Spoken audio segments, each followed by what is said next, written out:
시청자 여러분, 뜻깊은 추석 연휴 보내고 계십니까? JTBC 뉴스룸을 시작합니다. 추석 연휴 동안 우려했던 응급실 뺑뺑이 사례가 잇따라 발생했습니다. 양수가 터진 임산부가 병원 75곳에 연락했는데 모두 거절당했고, 갈비뼈가 부러진 90대 여성이 계속되는 거절에 병원 치료를 포기하는 일이 벌어졌습니다. 그런데 이런 사례들에 대한 정부 설명은 이 임산부가 실제 진통이 있던 게 아니었고, 연휴 동안 병원 운영도 정상이라는 겁니다. 먼저 정영재 기자입니다. 지난 14일 119 구급대로 걸려온 목소리는 급박했습니다. 90대 노모가 숨을 잘 쉬지 못한다고 했습니다. 추석을 맞아 고향을 찾은 딸이 소방에 도움을 요청했습니다. 출동해보니 이틀 전 갈비뼈가 부러져 90대 여성이 압박붕대를 하고 있었습니다. 나이가 많았고 몸이 너무 약했습니다. 상태가 안 좋아 2차 병원 등 5곳에 전화를 돌려봤습니다. 5군데 했으니까 한 15분, 20분 있다가 결국은 이송을 못하고 온 거죠. 입원 치료가 어렵다는 답만 돌아왔습니다. 결국 거절만 당하다 집으로 돌아갔습니다. 하지만 보호자가 구급대원에게 더 미안해했습니다. 보호자가 오히려 미안하다고 하더라고, 보호자가. 우리가 너무 막 여기저기 전화 돌리고 다 거절당하니까. 대원들이 해줄 말은 많지 않았습니다. 명절 쉬고 가라 그래요, 명절 쉬고. 개인적으로 약국에 가서 약을 처방받아서 이렇게 약을 드시라고 하지. 같은 날 충북 청주에선 25주차 임신부가 양수가 터졌습니다. 구급대원들은 서울에서 제주까지 75군데 병원에 전화를 돌렸습니다. 6시간을 길 위에서 헤맨 끝에야 한 산부인과에서 응급처치를 받았습니다. 그래도 조사는 피했습니다. 보건복지부는 실제 진통이 있거나 분만 상태는 아니었다고 상황을 평가했습니다. 그러면서 고위험 산모치료센터는 정상적으로 운영 중이라고도 덧붙였습니다. 어제 광주에서는 손가락 절단 환자가 2시간을 헤매다 90km 떨어진 전북 전주병원으로 갔습니다. 예견했던 일은 현실이 됐고 누군가는 인정하지 않습니다. JTBC 정영재입니다. 현재 대형 병원 응급실은 찾아가도 사실상 진료를 받을 수 없는 상황인데, 이 때문에 그보다 작은 2차 병원 응급실에 환자들이 몰리고 있습니다. 이곳 상황도 곧 한계에 몰릴 수 있다고 하는데, 이대 목동병원이 막히면서 환자들이 몰리고 있는 강서구 한 2차 병원 상황을 황예린 기자가 취재했습니다. 응급실 앞으로 119 구급차가 도착합니다. 들것에 누운 70대 환자는 고관절이 부러졌습니다. 혼자 몸을 움직이지 못하고 고통은 극심합니다. 오늘 뭐 어떻게 수상하신 거예요? 어디 화장실 가시다가? 화장실 나오다가. 이 2차 병원 응급실 취재진이 머무는 오전 3시간 동안에만 환자 10여 명이 찾아왔습니다. 제가 인계받은 환자가 한 10명 정도 되고 보통 오전에 한 15명? 뭐 그 정도인데 오늘은 이미 뭐 한 배 이상 오신 것 같아요. 혼자 응급실을 지키는 의사는 잠깐 쉴 틈조차 없습니다. 이미 지난주부터 평소보다 환자가 많아지기 시작했고 평일 한 30명, 많으면 40명 이 정도 오시는데 추석 연휴 지난주부터 해서 한 뭐 50명 정도? 연휴가 갈수록 더 많이 몰릴 걸로 예상했습니다. 문 닫은 일반 병원이 많고 인근 이대목동병원 등 3차 병원 응급실에 가기는 쉽지 않습니다. 2차 병원으로 환자가 모일 수밖에 없습니다. 의료진은 곧 한계 상황이 올 거라고 말했습니다. 쉬는 분이 안 쉬고 3명이 들어온다든지 아니면 병동 간호사를 응급실에 투입해서 도와준다든지 그런 식으로 해서 이제 운행하고 있고. 어떻게든 환자를 보고 싶지만 2차 병원 한계 때문에 돌려보내야 하기도 합니다. 여기서는 지금 산부인과 선생님 안 계세요. 여기서 저희가 도와드릴 수는 없고 좀 큰 병원에. 응급처치만 한 뒤 큰 병원으로 전원해야 하는데 받아주지 않는 경우도 있었습니다. 선생님들이 안 계시니까 더 힘들어지고 아래쪽 병원들은 더더욱이 힘들어질 수밖에 없는 그런 지금 구조인 것 같습니다. 구조적인 문제를 개개인의 사명감으로 막을 수는 없습니다. JTBC 황예린입니다.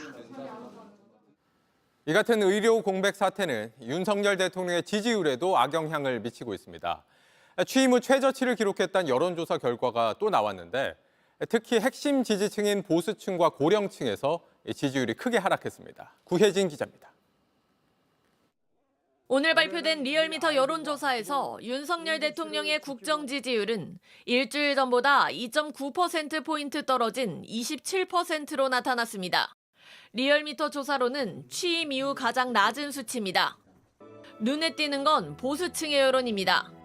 보수층에서 윤 대통령 지지율은 45%로 한 주 만에 6.7%포인트 하락해 절반 아래로 내려앉았습니다. 잘 못한다는 부정평가는 50.5%로 절반을 넘었습니다. 연령별로는 고령층에서도 비슷한 흐름이 감지됐습니다. 70대의 지지율이 5.7%포인트 빠지며 가장 큰 폭으로 떨어졌고 60대가 4.7%포인트 하락해 뒤를 이었습니다. 핵심적으로 지지하는 위기 속에서 결집을 구축할 수 있는 역량을 갖춘 그런 세력들이 어느 정도 눈길을 거뒀다. 의정 갈등에 대한 대국민 불신감 촉발하는 매개 요인이 됐다. 이렇게 봐야 될 것 같습니다. 실제로 지난주 발표된 한국갤럽 조사에서 윤 대통령에 대한 부정평가 1위는 의대 정원 확대였습니다.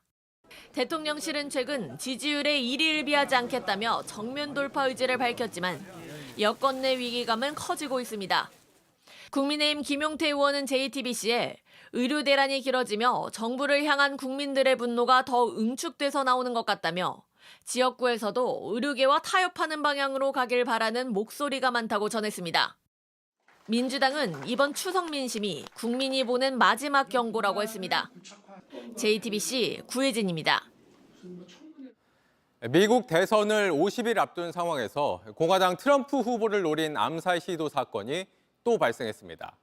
골프 중인 트럼프를 저격하려던 용의자가 총격 시도 전에 붙잡히면서 트럼프는 두 번째 암살 위기를 넘겼습니다. 워싱턴 연결해서 자세한 소식 알아보겠습니다. 자, 강태훈 특파원, 이번엔 용의자가 총격 전에 붙잡히면서 트럼프가 다치는 일은 없었다고 하죠? 그렇습니다. 암살 용의자는 58세 남성 라이언 웨슬리 루스로 알려졌습니다. 트럼프가 소유한 플로리다주의 한 골프장에서 적용용 망원 렌즈를 부착한 AK-17 소총을 들고 덤불 속에 숨어 있었습니다. 접근이 쉽고 경호가 어려운 골프장을 범행 장소로 택한 것으로 보입니다. 다행히 비밀경호국 요원들이 용의자를 먼저 발견하고 총격을 가해 범행을 막았습니다. 당시 트럼프는 불과 300여 미터 떨어진 곳에 있었습니다. 용의자는 총기를 버리고 자신의 승용차로 도주했지만 추격전 끝에 체포돼 현재 조사를 받는 중입니다. 용의자가 있던 자리엔 고성능 촬영 장비도 발견됐습니다. 범행을 인터넷으로 생중계하려고 했을 가능성이 있습니다. 네, 그럼 용의자가 왜 트럼프를 암살하려 한 건지 범행 동기가 밝혀진 게 있습니까? 네, 용의자는 하와이 출신으로 노스캐롤라이나에서 건설업을 해온 인물입니다. 현재 묵비권을 행사하고 있어 범행 동기를 파악하는 데 다소 시간이 걸릴 것으로 보입니다. 다만 용의자는 언론 인터뷰에 나설 정도로 우크라이나 전쟁에 관심이 컸던 것으로 알려졌습니다. Lose this battle if everyone around the globe does not stop what they're doing and get off the couch and come to Ukraine and defend the human rights of everyone around the globe. This is the most important thing going on in the world today. 네, 우크라이나로 보낼 용병을 모집하고 있다고 밝히기도 했습니다. 지난 2020년 대선 때는 2016년엔 트럼프에게 투표했지만 크게 실망했다며 당신이 사라지면 기쁠 것이란 글을 올렸던 것으로 확인됐습니다. 네, 트럼프가 이렇게 두 번째 암살 위기까지 넘기게 됐는데 사건 이후에 어떤 반응을 보였습니까? 네, 트럼프는 사건 발생 직후 엄지를 치켜 세운 사진까지 찍으며 건재를 과시했습니다. 세상에는 우리를 막기 위해 무슨 일이든 하려는 사람이 있지만 나는 결코 굴복하지 않을 것이라며 선거 자금 모금을 독려하기도 했습니다. 네, 지금까지 워싱턴에서 강태화 특파원이 전해드렸습니다. 트럼프를 노린 두 번째 암살 시도 사건은 미국 대선을 50일 앞둔 시점에 또 주요 격전지에서 사전투표가 시작되기 직전에 벌어졌습니다. 이번 사건은 표심에 어떤 영향을 미칠지가 관심인데 이어서 이지혜 기자입니다. 지난 7월 버틀러 피격 사건 이후 2달 만에 발생한 암살 시도. 1차 사건 당시 범인이 사살된 것과 달리 이번엔 용의자가 체포돼 조사를 받고 있습니다. 범행 동기나 배후 여부 등 수사 결과에 따라 선거 판도가 달라질 수 있다는 분석이 나옵니다. 공화당 소속의 론 디센티스 플로리다 주지사가 FBI와 별개로 독립적으로 조사하겠다고 밝힌 것도 이 때문입니다. 트럼프 측은 민주당의 혐오 정치가 범죄를 부추겼다는 공세도 시작했습니다. 친트럼프 언론도 루스가 소셜미디어에 사용한 언어는 민주당과 해리스의 언어라며 보조를 마쳤습니다. 공화당은 경호 실패 문제를 따져 물으며 백악관도 압박했습니다. 두 번이나 전직 대통령이자 현직 대선 후보의 목숨이 위협받았다는 겁니다. He's not the sitting president. If he was, we would have had this entire golf course around it. 다만 이번 사건이 선거에 미칠 영향은 크지 않을 거란 분석도 나옵니다. 암살 시도가 실패로 끝나 지난번 피격 때처럼 큰 충격을 주진 못할 거라는 겁니다. BBC는 며칠 동안 재생할 수 있는 생생한 영상이 없다면 이 사건이 대중에 얼마나 큰 영향을 끼칠지 알 수 없다고 평가했습니다. JTBC 이지혜입니다. 추석을 하루 앞두고 서울 여의도 광장에서 물놀이를 하면서 더위를 식히는 모습 보고 계십니다. 오늘 서울에는 9월 중순에 역대 가장 늦은 폭염특보가 내려졌습니다. 내일도 최고 기온이 30도를 넘어서면서 한여름 같은 추석이 될 걸로 보입니다. 성화선 기자입니다. 9월 중순인데 물속에 들어간 아이들은 시간 가는 줄 모릅니다. 작년이랑 비교가 안 될 정도로 너무 더워요. 예전이었으면 조금 많이 추웠겠지만 지금은 하나도 안 춥고 딱 시원해요. 내리쬐는 땡볕에 즉흥적인 물놀이로 땀을 식힙니다. 1시간 전부터 와서 물놀이하고 있었어요. 원래는 자전거 타려고 왔는데 그냥 생각 없이 그냥 더워서 들어왔어요. 오늘 서울은 32도까지 치솟았습니다. 역대 가장 늦은 폭염특보가 내려졌습니다. 곳곳에 소나기가 내렸지만 습기만 끌어올릴 뿐 무더위를 식히기에는 역부족입니다. 보통 비 오면 좀 선선하다 이런 느낌이 있는데 지금은 비 와도 너무 덥다. 가을, 겨울 옷 꺼내려다가 계속 민소매만 입고. 추석인 내일도 대부분 지역에 소나기가 내리지만 서울 31도, 대구 33도까지 오르며 이례적인 찜통 추석이 될 전망입니다. 오늘 밤사이 열대야가 나타날 가능성도 높습니다. 우리나라 상공에 따뜻한 고기압이 위치한 가운데 남쪽에서 유입되는 고온다습한 남동풍이 더해지며 늦더위가 이어지고 있습니다. 이번 주 중반부터 북쪽에서 찬 공기가 내려오면서 더위가 한풀 꺾이겠지만 평년보다는 높은 기온을 보이겠습니다. 한가위 보름달은 구름 사이로 볼 수 있습니다. 서울에서는 저녁 6시 17분에 뜰 예정입니다. JTBC 성화선입니다. 명절이면 고속도로에 버려지는 쓰레기가 갑자기 늘어나는데 이번 추석도 마찬가지였습니다. 먹던 음식을 차 밖으로 던져버리고 처치곤란이던 가전제품을 내버리는 탓에 도로가 쓰레기통처럼 변합니다. 구석찬 기자입니다. 쓰레기통이 버젓이 있지만 바로 옆 수풀이 더 지저분합니다. 경부고속도로 하행선 오산 졸음 쉼터입니다. 버린 지 얼마 안 된 포도송이와 스티로폼 박스, 고장난 청소기까지 나뒹굽니다. 양심이 없네요. 쓰레기통이 앞에 있는데 여기다 버렸는지 모르겠네요. 창원 방면 휴게소에 들어가 봤습니다. 고향 가는 길, 처치 못한 집안 쓰레기도 함께 들고 나왔습니다. 휴게소 화단을 한번 보시죠. 옷가지에 플라스틱 컵, 일회용 음식 용기까지 마치 쓰레기장을 방불케 합니다. 활짝 핀 가을꽃 아래선 악취가 진동합니다. 치우는 그 회수보다 버리는 게 너무 많으니까 매할 도리가 없어요. 몰래 버리는 양심 가지각색입니다. 부산 방면 경남 김해 진례 졸음 쉼터입니다. 주차장 한켠엔 이렇게 종이 조각들이 널브러져 있는데요. 뒤집어 보니 낙첨된 로또 용지들입니다. 화장실 세면대에 쓰레기 봉지를 올려놓고 가버린 사람도 있습니다.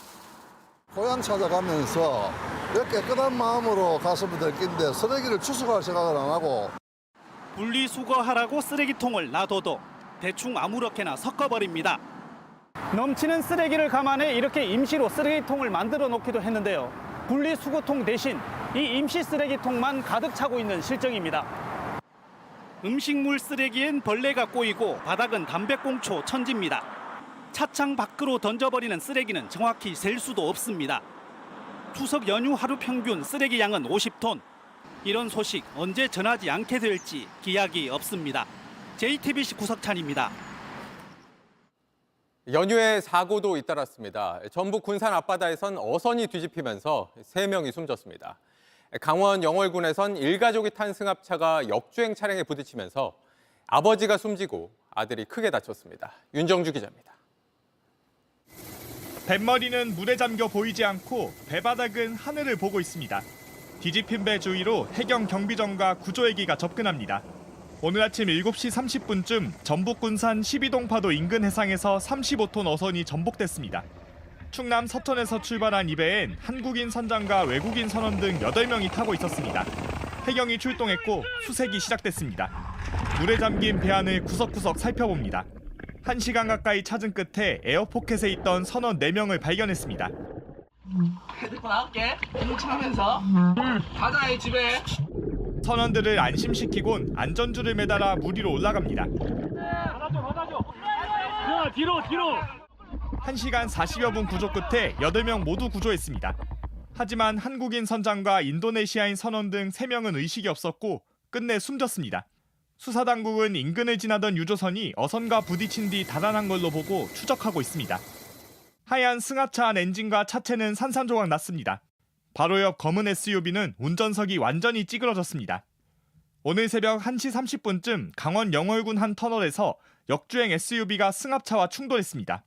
승합차 운전자 30대 남성과 SUV 운전자 20대 남성이 숨졌습니다. 승합차엔 30대 부부와 자녀 등 일가족 5명이 타고 있었습니다. 가장을 잃었고 아들도 크게 다쳤습니다. 명절은 가장 슬픈 날이 됐습니다. 경찰은 숨진 SUV 운전자가 술을 마셨는지 조사하고 있습니다. JTBC 윤정주입니다. 최근 아파트 이웃을 상대로 한 살인 사건이 잇따라 발생했는데 수사당국이 어떤 사건은 가해자 신상을 공개하고 어떤 사건은 공개하지 않으면서 기준이 뭐냐는 지적이 나오고 있습니다. 특히 일본도 살인 사건의 가해자는 이름도 얼굴도 가려진 상황이라 유족들이 반발하고 있습니다. 임지수 기자가 취재했습니다. 지난달 아파트 흡연장에서 만난 70대 주민을 무참히 폭행해 숨지게 한 28살 최성우. 지난주 서울 북부지검은 최 씨를 재판에 넘기며 이름과 얼굴을 공개했습니다. 범행 수단의 잔인함과 중대한 피해, 공공의 이익 등 요건을 모두 충족한다고 판단한 겁니다. 하지만 지난 7월 일본도 살인 사건 때는 달랐습니다. 서울경찰청은 피의자 백모 씨가 정신질환자일 가능성이 있고 유족의 2차 피해 가능성도 있다며 비공개 결정을 했습니다. 서울 서부지검 역시 가해자 가족과 같은 아파트에 사는 유족이 2차 피해를 입을 수 있다며 공개할 수 없다고 했습니다. 하지만 살인범 안인득, 최원종 등 이미 신상 공개된 흉악범 중에도 정신질환자는 있었습니다. 최성우 사건과 비슷하게 아파트 이웃을 망상에 빠진 가해자가 잔인하게 살해한 사건이란 점에서도 유족은 납득하지 못하고 있습니다. 법치가 살아있다는 걸 보여줘야 돼요. 우리 아들이 눈을 제대로 감았겠어요? 우리나라엔 범인을 특정한 보도에 대해 언론사 배상 책임을 인정한 1998년 대법원 판례가 있어 수사기관 결정 없이는 흉악범 신상이 공개될 수 있는 방법이 거의 없습니다. 또 무분별한 신상정보 공개에 대한 인권단체 우려와 이른바 명예형 처벌의 범죄 예방 효과가 입증된 적 없다는 주장도 있습니다. 가해자의 인권보다 피해자의 인권을 더 중요하게 생각한다라는 점은 선포하는 효과가 있다고 생각합니다. 일본도 살인사건 유족은 지난주 다시 한번 검찰에 신상공개 요청 진정서를 제출했습니다. JTBC 임지수입니다. 지하철 역마다 다음 열차가 어디에 있고 몇 분 뒤에 도착하는지 알려주는 도착 정보 표시기가 있습니다. 그런데 이게 유독 지하철 2호선에선 고장나거나 꺼져 있는 경우가 많은데 알고 보니 담당 업체가 경영난을 이유로 관리도 수리도 하지 않으면서 벌어진 일이었습니다. 하혜빈 기자가 취재했습니다.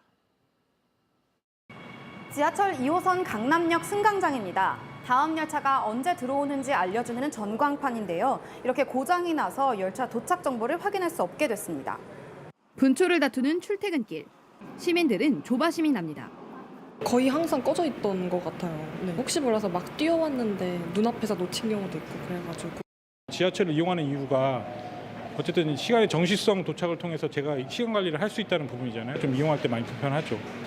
그런데 2호선 도착 정보 표시기를 관리하는 업체는 2018년부터 광고료를 6년 넘게 안 내고 있는 걸로 나타났습니다. 연체료까지 합치면 130억 원 가까이 체납된 겁니다. 경영난에 빠졌다는 게 이유였는데 지난해부터는 아예 사람이 없다며 기계가 고장나도 수리조차 하지 않았습니다. 그러는 사이 2호선 도착 정보 표시기 고장 신고는 급증했습니다. 지난 4년간 고장 신고는 319건으로 다른 호선에 비해 최대 30배나 많았습니다. 계약서에 따르면 광고료를 3개월만 체납해도 계약을 해지할 수 있는데 관리 의무가 있는 서울교통공사는 올 7월에서야 계약을 해지한 걸로 확인됐습니다. 공사의 안이한 대응으로 시민 불편만 키웠다는 질책을 피하기 어려운 이유입니다. 늘 적자를 호소하는 서울교통공사가 정작 이렇게 민간 업체와의 계약에서는 수십억 손해를 보고 있다는 것이 말이 됩니까? 공사 측은 대처가 늦어진 이유에 대해 관리업체가 계약 내용에 대해 소송을 하는 등 꾸준히 공사와 갈등을 빚어왔다며 체납금은 모두 받아낼 예정이라고 해명했습니다. JTBC 하혜빈입니다. 13호 태풍 버빙카가 중국 상하이를 강타했습니다. 중국에선 75년 만에 가장 강력한 수준의 태풍인데 이 때문에 공항과 도로가 통제되고 수십만 명이 대피하는 등 비상이 걸렸습니다. 베이징 이도성 특파원입니다. 가로수는 뿌리채 뽑혀 바닥에 나뒹굴고 건물 외벽은 종잇장처럼 뜯겨 나갑니다. 13호 태풍 버빙카는 오늘 폭우를 동반한 최대 시속 150km에 달하는 강풍으로 중국 상하이를 핥히었습니다.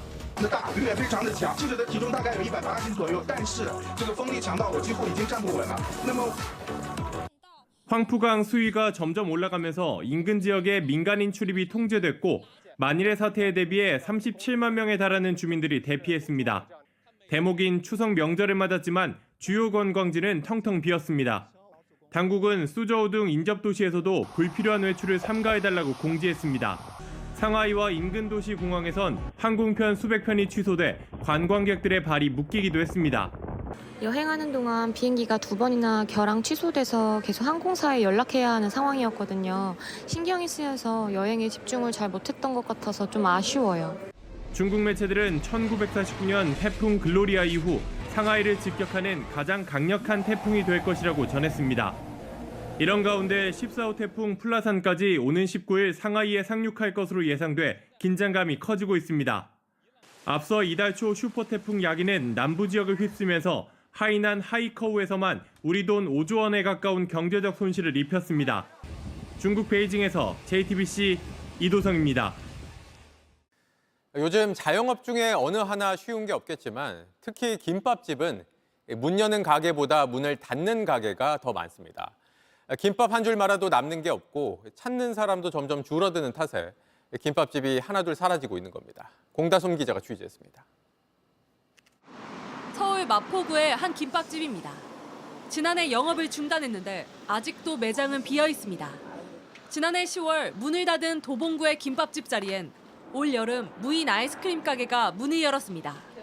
간편하게 한 끼를 해결할 수 있어 인기를 끌던 김밥집이 사라지는 추세입니다. 2022년 전국 김밥집은 4만 6천여 개로 1년 전과 비교해 4.6% 줄었습니다.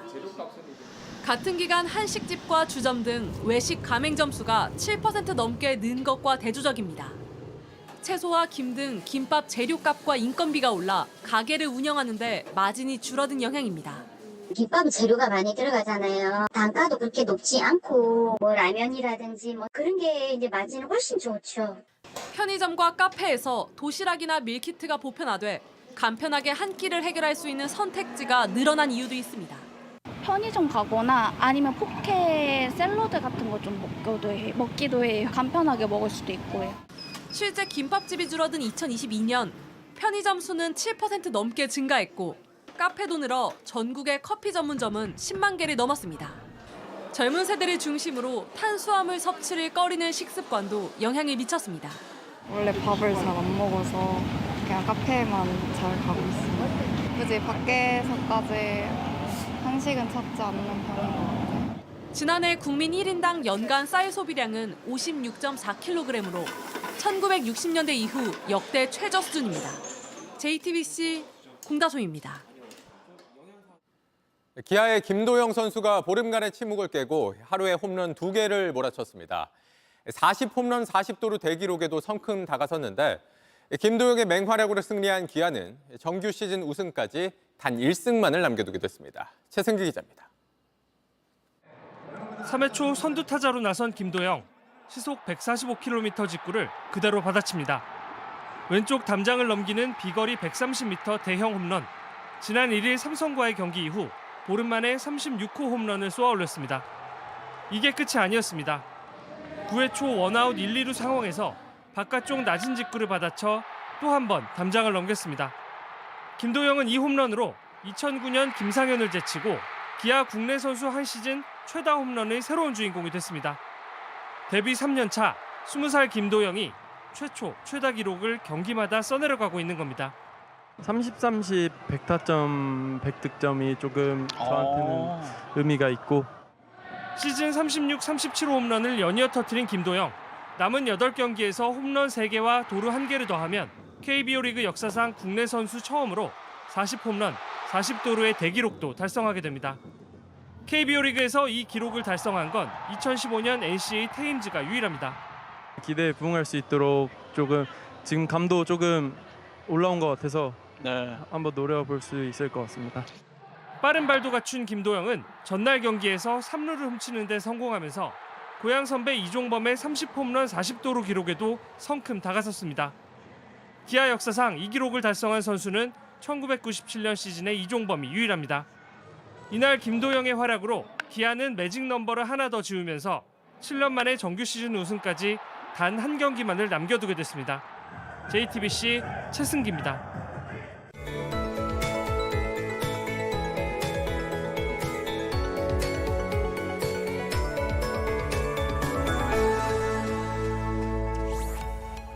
올해 추석 연휴 풍경은 마치 한여름 같습니다.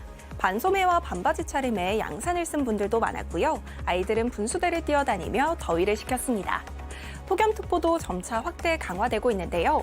현재 강원도를 제외한 대부분 지역에 폭염특보가 내려져 있고요. 서쪽 지역을 중심으로는 폭염경보가 발효 중입니다.